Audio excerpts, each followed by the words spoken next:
Bonjour la famille, j'espère que vous allez bien. Moi je me porte super bien. Et ce matin je voudrais qu'on parle une chose qui m'a toujours dérangé dans la communauté africaine. Les questions de l'oubli. Dans notre communauté, on oublie beaucoup. On oublie vraiment beaucoup de choses. Je me souviens l'histoire avec Marc-Vivien Foé, ce footballeur camerounais qui est décédé pendant qu'il jouait la Coupe des Confédérations, la demi-finale. Et après, il y a eu beaucoup de promesses, beaucoup de choses ont été promises et quelque temps après, c'est passé dans les oubliettes. Pendant ce temps, jusqu'aujourd'hui, il existe en France un prix Marc-Vivien Foy pour récompenser les meilleurs Africains de la Ligue 1. Et aussi des monuments ont été construits, par exemple à Manchester où il a joué, juste pour honorer sa présence ou bien son passage à Manchester. Et pendant ce temps, les Africains, qu'est-ce qu'ils ont fait? Ils ont oublié. Au Cameroun, il n'y a plus presque aucune trace de lui. Il n'y a pas un stade qui porte son nom. Le palais de sport ou bien le complexe qu'il avait construit n'a pas été achevé. Tout est entré dans les oubliettes. Et c'est quelque chose que nous, Africains, devons essayer de bannir ça de notre société. Il y a quelques jours encore, j'écoutais Samuel Eto'o qui disait qu'il veut mourir qu'il est prêt à mourir pour le Cameroun. Et je me suis dit, oui, c'est bien d'être aussi patriote.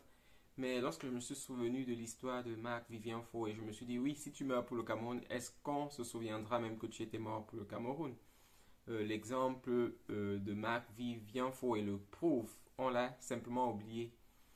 Et aujourd'hui, je voudrais qu'on parle d'une autre personne qui m'a vraiment marqué. Il est question de Fatou Diom. Fatou Diom, c'est une Sénégalaise qui vit en France et qui a vraiment beaucoup combattu le racisme en France.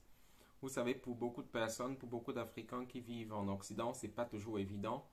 Déjà, lorsqu'on sait d'où nous venons, lorsqu'on connaît les conditions dans lesquelles nous vivons en Afrique, dans beaucoup de pays, on se dit qu'on est juste là pour profiter. Et cette femme, que j'admire beaucoup, elle a vraiment travaillé contre le racisme. Elle s'est battue pour que le racisme diminue progressivement. C'est quelque chose qui ne va pas disparaître dans les têtes des gens.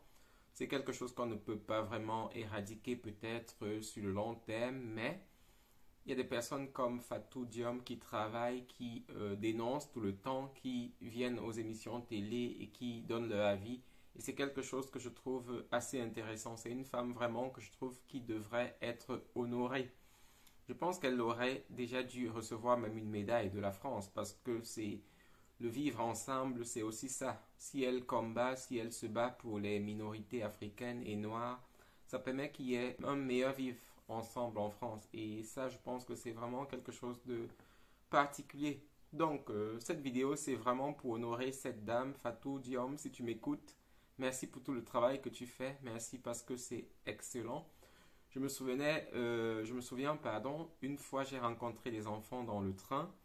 Ça, c'est en Allemagne que je les rencontre. Et il y a une qui demande à son ami, est-ce que tu parles thaïlandais? Donc, la petite fille qui a l'air toute thaïlandaise, on lui demande, est-ce qu'elle parle thaïlandais? Elle répond oui, mais elle vient de l'Allemagne. Et ça m'a vraiment intrigué. Donc, on a un problème d'acceptation de beaucoup de minorités juste à cause des pressions que les minorités subissent jour après jour. Et les femmes comme Fatou Diom, ce sont des exemples à suivre, ce sont des gens qu'il faut vraiment honorer et cette vidéo est faite pour l'honorer, pour honorer son travail et j'espère qu'elle sera davantage honorée.